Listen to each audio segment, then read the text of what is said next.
Hello दोस्तों, welcome to अभिश्रु education. तो इस वीडियो में आज हम class 10th history chapter 1 nationalism in Europe को कंटिन्यू करेंगे। तो चलिए शुरू करते हैं। इस पार्ट को समझने के लिए सबसे पहले नेशन स्टेट के बारे में जानते हैं। तो नेशन स्टेट्स एक ऐसे स्टेट हुआ करते थे जो लोग एक कॉमन कल्चर, एक कॉमन लैंग्वेज, कॉमन हिस्ट्री और एक सेल्फ चोजन गवर्नमेंट को फॉलो किया करते थे। फॉर एग्जाम्पल इंडिया उस टाइम का नेशन स्टेट कहलाया जा सकता है क्योंकि इंडिया एक कॉमन कल्चर को फॉलो करता है। इंडिया में हिंदी एक कॉमन लैंग्वेज बोली जाती है। हम सबकी एक कॉमन हिस्ट्री भी है और हम डेमोक्रेटिक तरीके से अपनी गवर्नमेंट को चुनते हैं। सो इंडिया उस टाइम का एक नेशन स्टेट का एग्जाम्पल है। मिड 18th सेंचुरी में यूरोप में एक भी नेशन स्टेट नहीं था। फॉर एग्जाम्पल आज का मॉडर्न जर्मनी, इटली और स्विट्जरलैंड ये छोटे छोटे किंगडम्स में डिवाइडेड था जिसपे डचीज और कैंटन्स का रूल था। हैब्सबर्ग नाम से एक एम्पायर था जहां पर कुछ लोग इटालियन बोलते थे, कुछ लोग जर्मन बोलते थे और कुछ लोग फ्रेंच बोलते थे। इमेजिन कीजिए मॉडर्न टाइम इटली 3 एम्पायर्स में डिवाइड था। तो कुछ हिस्सा एम्पायर ए के पास, कुछ हिस्सा एम्पायर बी के पास और बाकी बचा हुआ हिस्सा एम्पायर सी के पास था। सो इस सिनेरियो में ये पॉसिबल ही नहीं था कि किसी भी स्टेट को एक नेशन स्टेट बनाया जाए। लेकिन आज के टाइम पे ऐसा तो नहीं है। आज के टाइम पे इटली एक नेशन स्टेट है और एक इंडिपेंडेंट कंट्री है। तो मिड 1815 के बाद ऐसा क्या पॉइंट आया कि यूरोपियन कंट्रीज में फीलिंग ऑफ नेशनलिज्म जागी और उन्होंने एक नेशन स्टेट बना लिया। तो चलिए उसके बारे में समझते हैं। सबसे पहले समझते हैं यूरोप की सोसाइटी के बारे में। तो यूरोप की सोसाइटी मिड 18th सेंचुरी के अंदर 3 क्लासेस में डिवाइडेड थी। फर्स्ट क्लास थी एरिस्टोक्रेट्स की। ये लोग अल्ट्रा हाई रिच कैटेगरी के लोग थे जिनके पास बहुत सारा पैसा था। ये लोग लैंड ओनर्स थे। यूरोप में जितनी भी प्राइवेट लैंड थी वो मोस्टली एरिस्टोक्रेट्स लोगों के पास थी। एरिस्टोक्रेट्स लोग फ्रेंच में बात किया करते थे। उस टाइम पे माना जाता था कि यूरोप में फ्रेंच लैंग्वेज अल्ट्रा रिच लोगों की लैंग्वेज है और इसीलिए एरिस्टोक्रेट्स भी फ्रेंच में बात करते थे। ये लोग बहुत ही स्मॉल नंबर्स में थे क्योंकि रिच लोग जनरली स्मॉल नंबर्स में ही होते हैं। इन लोगों की फैमिली मैरिज के बेसिस पे कनेक्टेड रहती थी। ये लोग अपनी ही कैटेगरी के अंदर मैरिज किया करते थे। ये लोग अपनी एक कॉमन लाइफस्टाइल के थ्रू यूनाइटेड रहते थे क्योंकि अल्ट्रा रिच लोगों का एक कॉमन लाइफस्टाइल होता है, उनका एक कॉमन स्टैंडर्ड होता है। सो इसी वजह से उन लोगों में यूनिटी बनी रहती थी। एरिस्टोक्रेट्स की सबसे इंपॉर्टेंट कैरेक्टरिस्टिक ये थी कि उन लोगों के पास रूल्स एंड रेगुलेशंस बनाने की पावर थी, यानी कि पूरे यूरोप में उन्हीं का राज एक तरीके से चला करता था। सेकेंड क्लास थी पीजेंट्स की। ये लोग पुअर फार्मर्स थे जिनके पास ना तो पैसा था। मेजॉरिटी ऑफ पॉपुलेशन यूरोप में पीजेंट्स की ही थी और ये लोग एरिस्टोक्रेट्स की लैंड को कल्टीवेट किया करते थे और उनकी लैंड का लुक आफ्टर भी किया करते थे। और थर्ड कैटेगरी है मिडिल क्लास या फिर वर्किंग क्लास। मिडिल क्लास में एजुकेटेड लोग जैसे कि डॉक्टर्स, लॉयर्स, बिजनेसमैन और टीचर्स आया करते थे। हाईली एजुकेटेड होने की वजह से इन लोगों का मानना था कि पावर्स सिर्फ कुछ लोगों के हाथ में नहीं होनी चाहिए, बट एज अ कंट्री हर सिटीजन के पास कुछ ना कुछ पावर्स होनी चाहिए। इन लोगों ने 2 इंपॉर्टेंट आइडियाज को जन्म दिया। पहला आइडिया था नेशन यूनिटी, यानी कि एक ऐसा नेशन बनाया जाए जहां पर कॉमन कल्चर, कॉमन लैंग्वेज और कॉमन हिस्ट्री शेयर हो। और दूसरा आइडिया था लिबरल नेशनलिज्म। ये एक ऐसा कंसेप्ट था जहां पर माना जाता था कि कंट्री का हर सिटीजन फ्री हो और लॉ के आगे हर सिटीजन इक्वल हो, चाहे फिर वो एरिस्टोक्रेट हो या फिर पीजेंट हो। एजुकेटेड मिडिल क्लास की 3 इंपॉर्टेंट डिमांड्स थी। पहली डिमांड थी एरिस्टोक्रेसी और क्लरिकल प्रिविलेजेस को खत्म किया जाए, यानी कि अल्ट्रा रिच लोग और जितने भी लोग चर्च से जुड़े हैं उनके पास जो एक्स्ट्रा प्रिविलेजेस हैं उनको खत्म किया जाए। सेकेंड डिमांड थी कि लोगों की पार्टनरशिप हो गवर्नमेंट को डिजाइन करने में, यानी कि गवर्नमेंट बाय कंसेंट। और थर्ड डिमांड जो सबसे इम्पॉर्टेंट थी वो ये थी कि गवर्नमेंट को बनाने के लिए एक स्टैंडर्डाइज कॉन्स्टिट्यूशन होना चाहिए और एक ऐसी गवर्नमेंट होनी चाहिए जो कि लोगों की बात को रिप्रेजेंट करेगी, यानी कि रिप्रेजेंटेटिव गवर्नमेंट होनी चाहिए।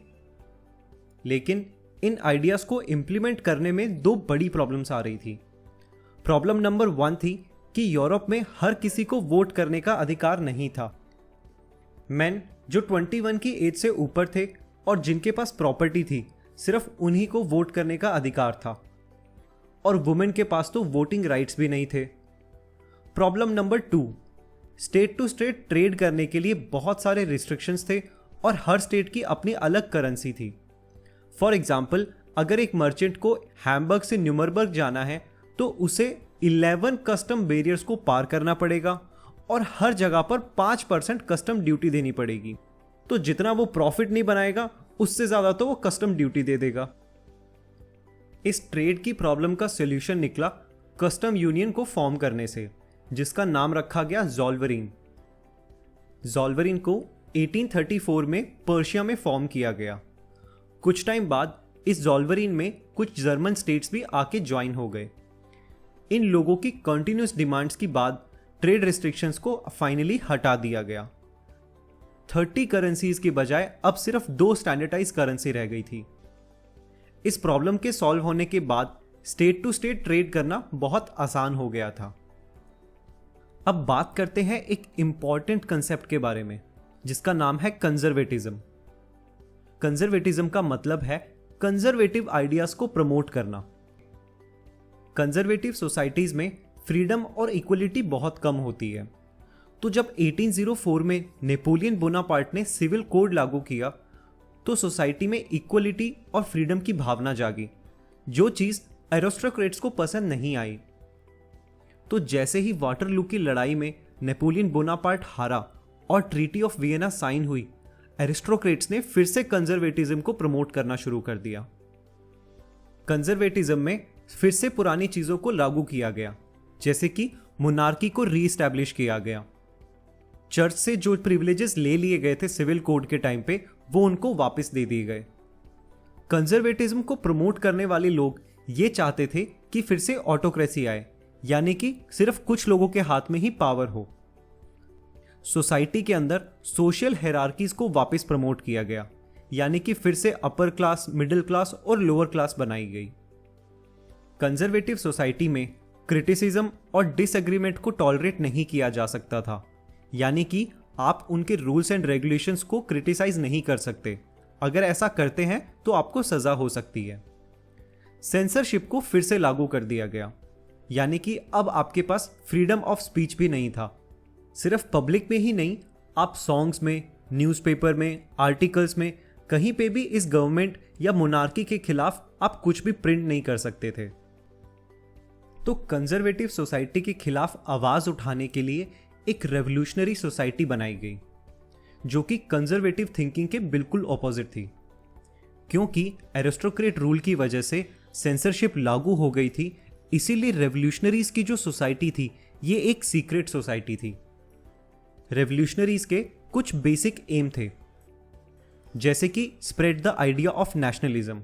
वो चाहते थे कि यूरोप में नेशनलिज्म की भावना लोगों में जागे, लोग अपनी कंट्री, अपने कल्चर और अपनी हिस्ट्री से प्यार करें।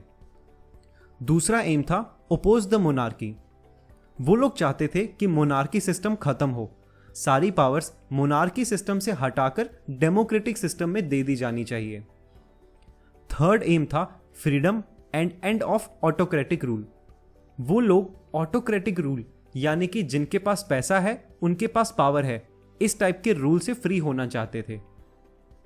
और फोर्थ था नेशन स्टेट, यानी कि एक ऐसा इंडिपेंडेंट स्टेट बनाना चाहते थे जहां पर एक common culture, common language, common history और एक सेल्फ चोजन गवर्नमेंट हो। तो ये बेसिक रूल थे रेवोल्यूशनरीज के। जिस रेवोल्यूशनरी को हमें याद रखना है उनका नाम है गुसेपे मज़ानी। ये एक यंग इटालियन रेवोल्यूशनरी थे जो बिलोंग करते थे एक सीक्रेट सोसाइटी से जिसका नाम था कार्बोनेरी। गुसेपे मज़ानी ने 2 सोसाइटीज को फॉर्म किया। पहली सोसाइटी थी यंग इटली सोसाइटी, जो मर्साइलेस में फॉर्म की, और दूसरी सोसाइटी थी यंग यूरोप सोसाइटी, जिसे बर्ने में बनाया गया। गोसेपे मजानी का मेन एम था यूनिफिकेशन ऑफ इटली।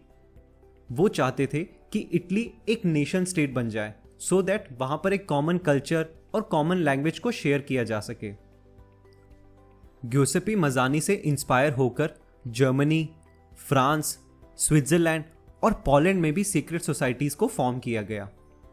तो दोस्तों, इस पार्ट में केवल इतना ही। अगर ये आपको टॉपिक समझ में आया हो तो वीडियो को लाइक करें, अभिश्व एजुकेशन को सब्सक्राइब करें। अपना ध्यान रखिए, मिलते हैं अगले पार्ट में। बाय।